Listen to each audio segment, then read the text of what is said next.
Following the dramatic and tense Assen Grand Prix, the MotoGP world was shaken again.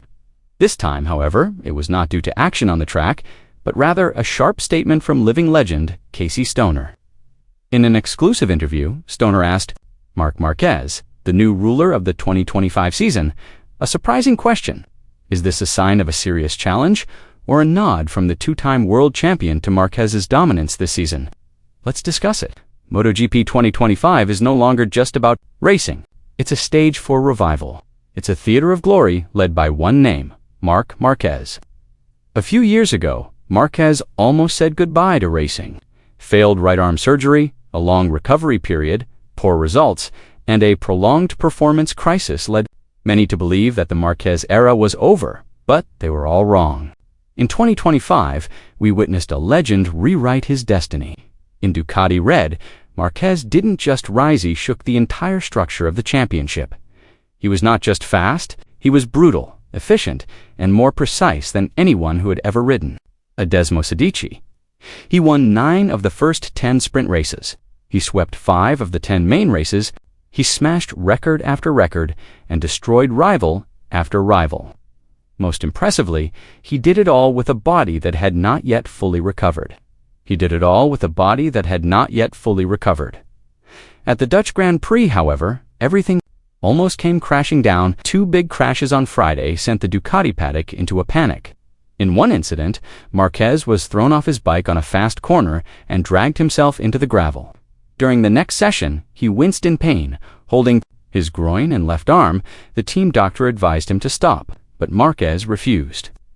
"I didn't come here to give up," he said, and he proved it. In the sprint race, he started in 4th position and overtook all his rivals in the opening laps. He withstood pressure from Alex Marquez and Quartararo. In the main race, he shot out from 4th position again, passed Alex, ignored the pain, and closed the race with a dramatic victory. "I knew my body was hurting, but the fear of losing was much more painful," said Marquez. His words fired up the team and brought tears to the eyes of the Ducati paddock. Casey Stoner was not shy in his praise. The 2-time world champion knows firsthand what it's like to conquer a Ducati. But what he's seeing now from Marquez is beyond anything he's ever experienced. "I thought that when I won in 2007, I was one with the Ducati, but what Marc is doing now, he's making the bike his own. He's dancing with it," Stoner said, his voice barely concealing his awe. For Stoner, this isn't just an epic performance. It's a level of dominance he hasn't seen since Valentino Rossi's glory. In fact, he says it's even crazier. He's not just fast, he's controlling the race, the other riders, and even the pressure. "This is the most dominant rider in modern history," he continued. Stoner isn't shy about making big predictions. With absolute confidence, he predicts that Marc Márquez will win his 9th world title sooner than most people think. The 18th round, maybe Mandalika, will be the end of the story. "Valencia won't be necessary," Stoner asserted. For Stoner, Marquez's dominance this season is not just about speed. It's about how one man can completely change the MotoGP power map. The Desmosedici is not a friendly bike. Its acceleration is savage, its power is explosive, and its speed is stunning.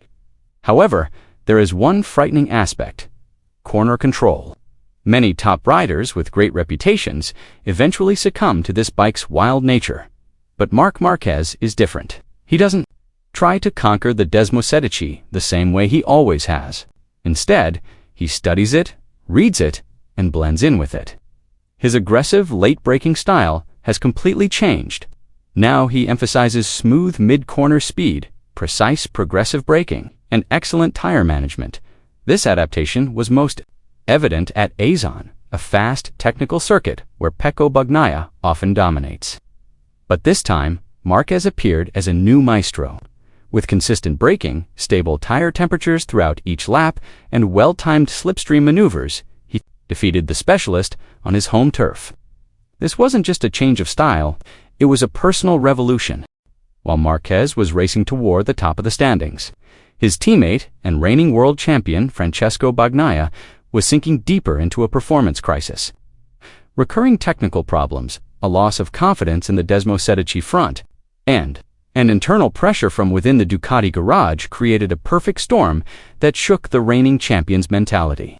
Pecco now looked like a shadow of his former self, hesitant, lagging behind, and increasingly distant from the man who dominated last season.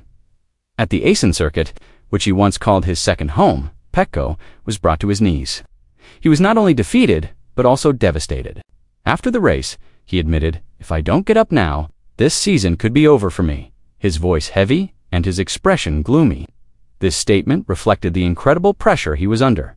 Ducati was now faced with a major dilemma. They had 2 stars, but only one was truly shining. Slowly, all the resources, attention, and support began to shift to one name, Marc Márquez. For Pecco, it was not just about points. It was about pride and holding on to a team that was starting to turn away. The now or never moment had arrived. Marquez's arrival at Ducati was more than just a rider. Transfer it was the catalyst for a revolution. The domino effect was extraordinary, touching almost every aspect of MotoGP. Television ratings soared, not only in Spain and Italy, but also across Europe and South America. The Marquez vs. Alex and Marquez versus Pecco duels became the main topic of discussion in the media and among fans. Old feuds and new alliances collided, creating an exciting narrative. International sponsors flocked, vying for space on the Desmo Sedici fairing, which was now the sexiest display in the paddock. Sales of Ducati merchandise, especially items bearing the number 93, exploded.